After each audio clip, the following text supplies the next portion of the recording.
Bloomberg Audio Studios. Podcasts, radio, news. We learned that Ford is undergoing a sweeping overhaul of its electric vehicle business. It's going to amount to about $19.5 billion in charges. It's also going to include scrapping its next generation electric F-Series truck as it shifts gears to a hybrid. Joining us right now to talk a little bit more about this is the host of Bloomberg's Open Interest, Matt Miller, and he brings along with him the CEO of Ford, Jim Farley. Jim, thanks very much for joining us. This is a major pivot, to say the least, but I think we could all see it coming because the consumer basically helped make this decision for you. Tell us what's driven these plans. Well, as you said, it was really the customer changing their decision. You know, we saw hybrids really take off last couple of years, like, you know, last month we had a 30% increase in our hybrid sales. We're now number 3 in I think we're 80% hybrid market share in trucks. So we saw this happening. We also saw the more expensive EVs, you know, really suffer in the market and the more affordable EVs to do better.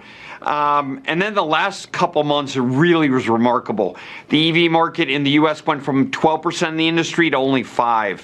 And that really, in the end, was the big decider for us. But look, we're going to 50% electric. It's going to be hybrids and E-Revs and electric. It won't be just pure electrics. So, you know, every good trader knows you got to cut your losses when you recognize there's an issue. You're doing that in this sense with the F-150 Lightning as we now know it, and the T3 project, the next generation truck that would have been built in Tennessee. But you're able to, I guess, salvage some assets, and as a result, you've raised your profitability forecast from $6 to $6.5 billion for this year in terms of EBIT to $7 billion.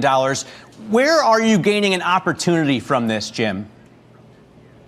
Well, great question. This year, in the short term, it's really our cost of our company. Our quality is getting better, and so our costs are much more competitive. In fact, the Novelis aluminum has cost us more like $2 billion, but we're still raising guidance. Look, for this announcement, Matt, it's really about moving to more profitable vehicles. You know, we're going to make in Tennessee now an affordable pickup truck. I think it's going to really surprise the market. These are customers we know. Not a lot of guesswork in terms of the revenue, the cost we need to get at, and a more affordable van in Ohio. So these are going to be better investments for the company profit. And all those hybrid sales, you know, those are really profitable vehicles for us as we basically deploy hybrid across our lineup. But we're also going into the energy storage business to 20 gigawatt hour. You know, that's a big move. We're going to convert our battery plants from automotive batteries to energy storage batteries using LFP. That's also a big pivot that is profit positive for the company. Jim, with regards to that pivot and the energy storage side of it, do you anticipate any concerns by the White House, by the administration here in the U.S., that you are partnering effectively with the Chinese company in order to do that? Mm-hmm. Well, look, it's our plant, it's our people, and we designed it that way. We have a licensing agreement, but we feel like it's better to build these batteries in the United States with American workers, with our own Ford workers, and understand the IP than to import them like they're being done today. The best way to compete with the Chinese is to get close to the IP and then run the plants at Ford. When Ford knows how to build things, we know how to do this. So I think this is much better than for America. We're talking about thousands of incremental jobs versus importing batteries like we say today. Much better for America. Well, to continue on the energy storage business, you mentioned that this will be profit positive for the company. And when it comes specifically to that new business line, how long would you expect before that alone becomes profitable? Yeah, great question. Well, we're busy now. We have to move this business moves much faster than the auto business. We're converting our Michigan plant as we speak with all new equipment to make energy storage, which is slightly different than automotive with the LFP. And then we're building a whole new plant, converting Kentucky 1 to 20 gigawatt hours. And that will be landing in late 27. We're going to be selling and servicing batteries, not just the cells as a contract manufacturer. We're actually going to be selling the huge storage containers to utility companies and the AI data center companies in 27. We're already out there quoting this business now. We know what kind of price points we need to get to for it to be profitable. And this is not our first rodeo as a manufacturing company. It looks like, Jim, that we've gotten new regulations or seen older regulations scrapped, both here and overseas, right, in terms of what's necessary. I'm wondering if the administration here in the U.S. and the EU have helped you and other car makers really serve customer needs better, because we're seeing your rivals also bring back products that were previously canceled, like the Hemi over at Stellantis, that customers wanted. Well, look, I think, I was at the White House with the president. He announced the revised CAFE standard. Anything we can do to get the regulations to look more like customer demands. Look, we're going to 50% electric. There are no gas guzzlers in our future at Ford, but we want to offer customers choice. And I think that's what the president is trying to do, is just to give people choice. We're going to have this affordable electric vehicle built in Kentucky.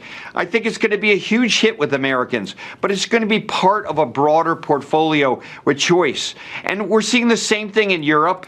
We're seeing the same thing around the world. Look, we all want to lower our CO2 footprint as industry. That's what Ford's going to do, going 50% electric.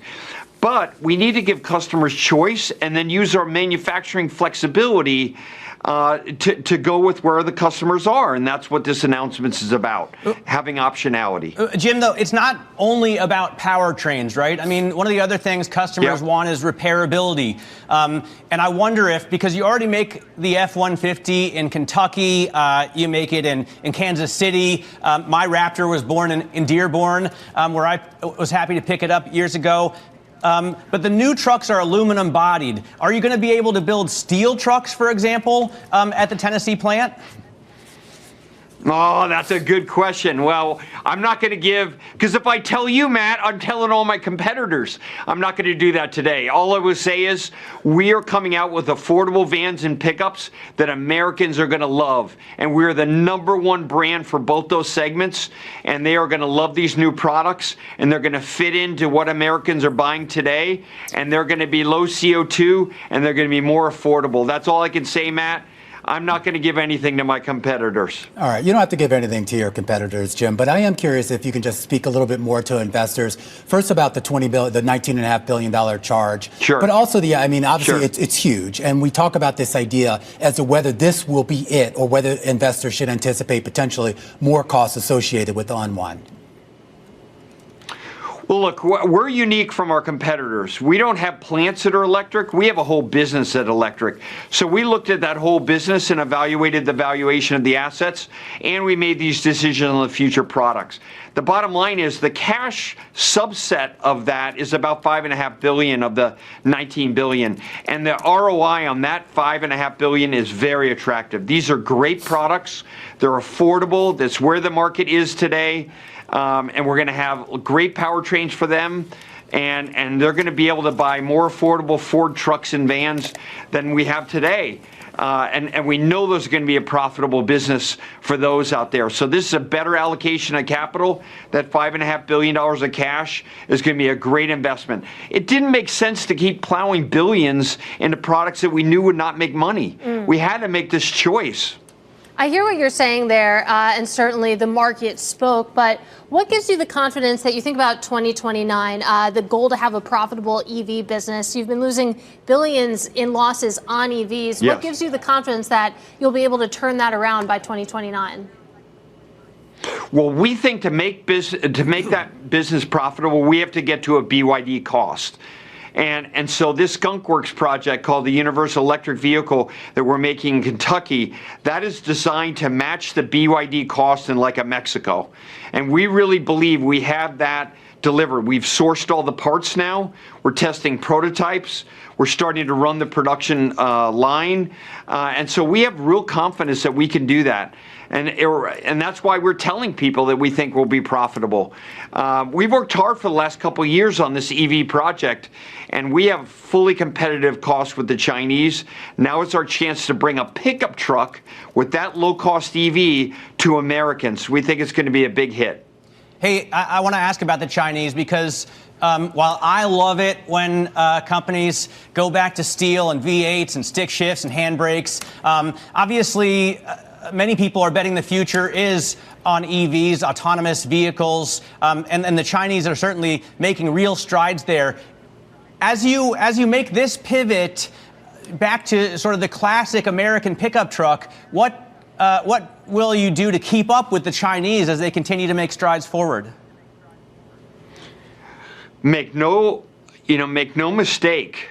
Our strategy as a company is to give people choice. Part of that choice is to have fully competitive costs with BYD localized in North America. Matt, we are going to have a fully competitive BYD EV built here in America for Americans that we believe are going to be profitable. And to do that, we had to massively innovate, bring LFP to the United States, reduce the manufacturing content of the vehicle radically, redesign the whole assembly process, engineer the vehicle with all new suppliers. It's a whole different approach on the whole engineering of that vehicle. We are here to compete globally. We're not going to cede our future to the Chinese. And we're the most American car company, but even for us as the most American car company, we're a global company. And that UEV product is the heart and soul of our competitiveness for the future. But the Chinese don't know their truck customers like we do. And we know customers want E-Revs and they want hybrids and they want Raptors like you have. It's a diversity of all that lineup that makes sense for us to compete and win against them.